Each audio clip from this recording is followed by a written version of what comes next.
Hello, नमस्ते, सत श्री अकाल और आदाब। कैसे हो आप? आज हम बात करने वाले हैं, काट दे इसको दोबारा।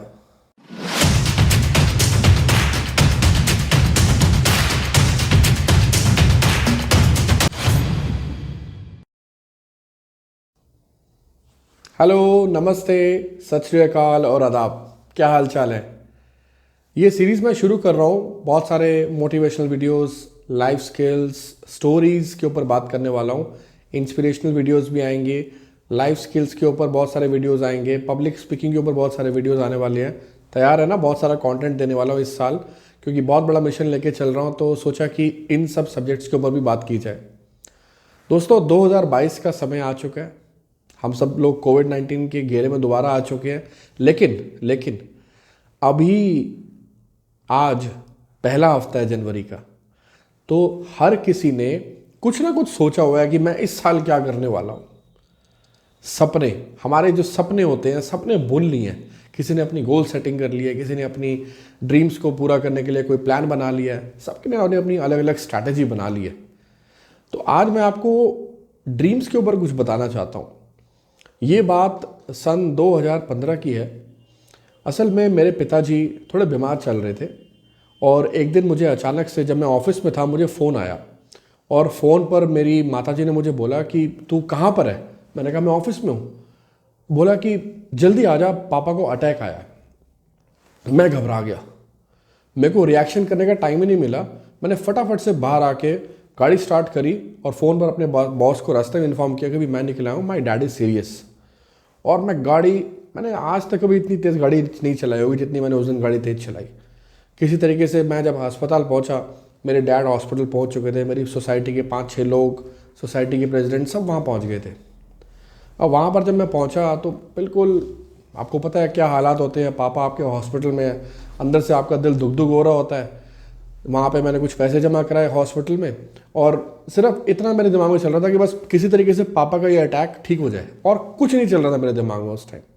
ना मेरे दिमाग में कोई पैसे की बात चल रही थी, ना मेरे दिमाग में ये था कि कोई रिश्तेदार आके मिलेगा, ना मेरे दिमाग में ये चल रहा था कि मेरी ऑफिस का क्या होगा। कुछ नहीं चल रहा था, क्योंकि मैं जहाँ ट्रेनिंग दे रहा था वो ट्रेनिंग सेशन में बीच में छोड़ के आया था, और मैं रिक्वेस्ट करके आया था कि भाई मैं जा रहा हूँ, कुछ सीरियस हुआ है मेरे घर में और मुझे निकलना पड़ेगा।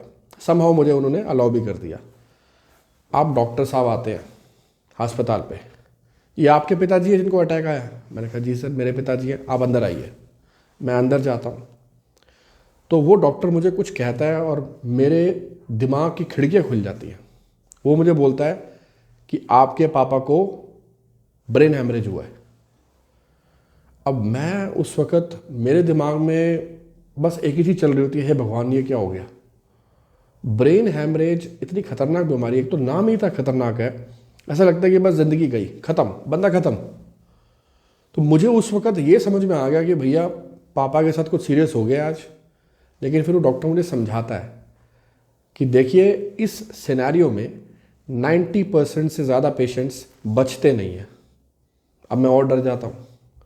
फिर वो मुझे बोलता है कि जो पेशेंट 10% में आगे बच भी जाते हैं, उसमें से केवल 1% पेशेंट ऐसे होते हैं जिनका सारे बॉडी पार्ट्स ठीक ठाक चल रहे होते हैं। यानी कि किसी ना किसी को कोई ना कोई प्रॉब्लम आ जाती है। किसी का हाथ नहीं चलता इस प्रॉब्लम के बाद, किसी का आँख नहीं चलती, किसी के पैर नहीं चलते, किसी को पैरालिसिस हो जाता है, कुछ भी हो जाता है। मतलब लाइफ नॉर्मल नहीं रहती। अब जब डॉक्टर मुझे ये सब एक्सप्लेन कर रहा था तो मेरी आंख से तो ऑलमोस्ट आंसू आ ही गए थे। तो मैं सोच रहा था कि अब मैं क्या करूं। फिर डॉक्टर साहब ने मुझे एक चीज़ बोली कि अभी ना सबसे पहले इनको कॉन्शियस होने दो। अभी ये अनकॉन्शियस है, कुछ नहीं पता इनका। अभी हमें भी नहीं पता कि ये होश में आएंगे या नहीं आएंगे। आप लोग बस बाहर जाके भगवान से प्रार्थना करो कि इनको होश आ जाए। ये फर्स्ट डे की बात बता रहा हूँ। इसके बाद 14 दिन तक, 14 डेज तक मेरे पिताजी को होश नहीं आया। मैं बहुत उदास हो गया। हॉस्पिटल से नीचे गया मैं, और नीचे जाके मैं, नीचे एक बनिया सा बना हुआ है, द्वारका में हॉस्पिटल है, मैं वहाँ पे बैठ करके रोने लग गया। बहुत रोया मैं।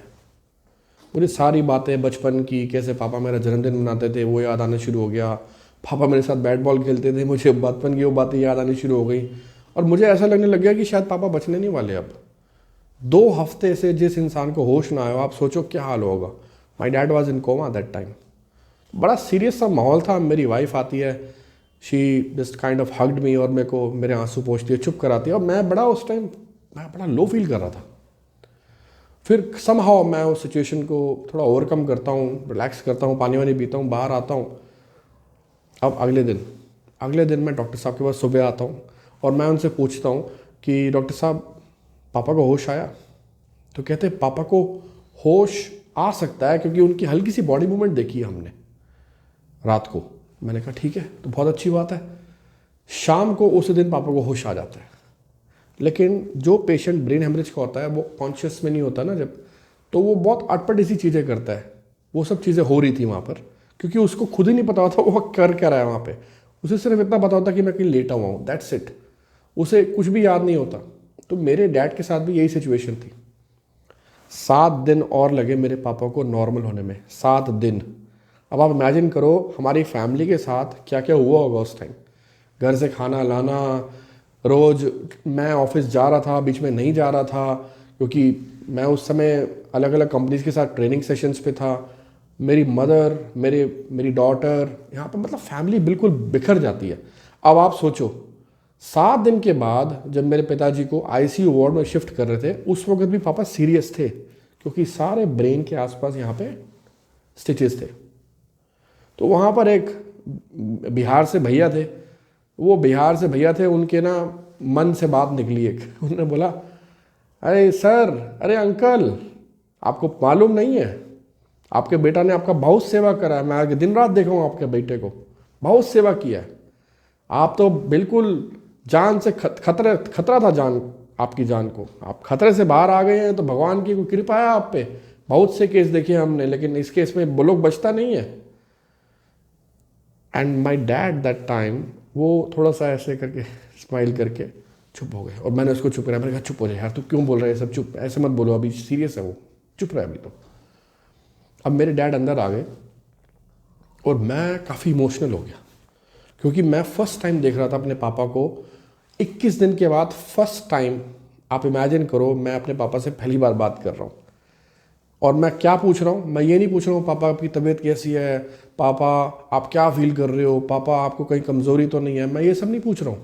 अब मैं क्या पूछ रहा हूँ, मेरा सवाल यही था कि पापा लाइफ में कोई ऐसी चीज़ जो आप कभी पूरा करना चाहते हो, कोई ऐसा ड्रीम जो आप पूरा करना चाहते हो और वो ना हुआ हो, तो आप मेरे साथ कुछ शेयर करना चाहते हो, कोई ऐसे ख्वाहिश आपकी।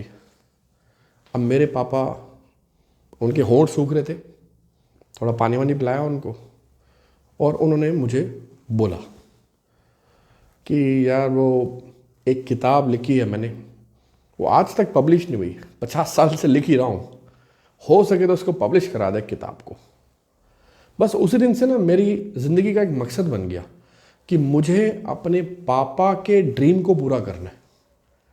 अगले ही साल हमने उस किताब को पब्लिश करवाया, बुक लॉन्च हुई, देश के जाने माने लोग आए, हमारी फैमिली मेम्बर्स के लोग इकट्ठे आए। पापा उस टाइम तक रिकवर कर चुके थे, एटलीस्ट इस लायक हो गए थे कि अपने पैर पे खड़े हो सके, सहारा लेके चलते थे। लेकिन वो ये सारी खुशी का माहौल, उनकी किताब का लॉन्च, सबको ऑथर कॉपी साइन करके देना, ये सब वो देखकर इसी साल हमें छोड़ कर चले गए। अगर मेरे पिताजी का ड्रीम एक बुक लिखने का था, बुक को कंप्लीट करने का था, और जो सिचुएशन मैंने आपको बताई है वहाँ से मेरे पापा ने वो ड्रीम पूरा किया, तो आप और मैं तो डेफिनेटली अपने ड्रीम्स को पूरा कर ही सकते हैं। सिर्फ एक ही चीज़ चाहिए, कमिटमेंट। हमारे अंदर वो बर्निंग डिज़ायर चाहिए, वो अंदर एक ऐसी फीलिंग होनी चाहिए कि नहीं, मुझे इस ड्रीम के लिए काम करना है। शायद मेरे पापा ने भी ऐसे कुछ सोचा होगा, तभी उनको सिर्फ उस वक्त यही बात याद थी कि मेरी बुक पब्लिश करा देना। उन्होंने कुछ नहीं बोला, और वो और कुछ भी बोल सकते थे और मैं भी कुछ और सवाल पूछ सकता था। शायद ये लिखा हुआ तय था कि मैं यही सवाल पूछूंगा और मेरे पापा यही जवाब देंगे, और हुआ भी ऐसे ही। तो दोस्तों, ड्रीम का इतना बड़ा इंपॉर्टेंस है, और ड्रीम जब अचीव करते हैं ना, आप पूरा करते हैं ना, तो बहुत अमेजिंग फीलिंग होती है। ऐसी फीलिंग आती है कि बस उसका कोई कंपेयर नहीं होता। आप उस फीलिंग को बाय नहीं कर सकते, चाहे जितने मर्जी अमीर व्यक्ति हैं आप। तो इस साल आपका जो भी ड्रीम है आप उसे ज़रूर पूरा कीजिए। मेरी शुभकामनाएं आपके साथ हैं और मैं आशा करता हूं कि आप आने वाले मेरे मोटिवेशनल वीडियोस स्टोरीज़ को ज़रूर लाइक करेंगे। इस चैनल को अगर आपको ये कंटेंट पसंद आ रहा है, मेरी आज की बताई हुई कहानी पसंद आई, तो इस चैनल को आप ज़रूर सब्सक्राइब कीजिए और मेरा वीडियो ज़रूर लाइक करके अपने कमेंट्स ज़रूर शेयर कीजिए कि आपको इस स्टोरी से क्या सीखने को मिला।